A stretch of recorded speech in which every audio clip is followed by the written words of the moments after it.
Veus, el govern espanyol ha admès que agents de la Policia Nacional, desplegats a Lleida els dies després del referèndum de l'1 d'octubre, van repartir pilotes de goma entre els alumnes del col·legi l'Estonac, que està ubicat just al costat de la comissaria.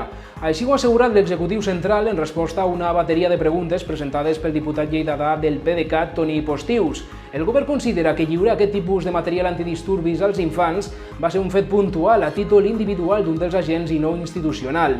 També subratlla que aquesta pràctica, que va suposar protestes dels pares i mares d'alumnes de l'Estonac i de la pròpia direcció del centre, es va treure de context. L'executiu espanyol assegura que l'entrega de les pilotes havia obeït únicament a la iniciativa d'un policia adscrit a la unitat d'intervenció policial i que no es va fer de forma indiscriminada entre els alumnes del col·legi.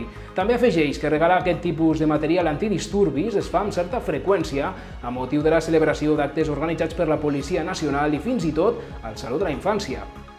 És tot, més notícies a les xarxes socials de La Veu de Lleida. Fins aviat!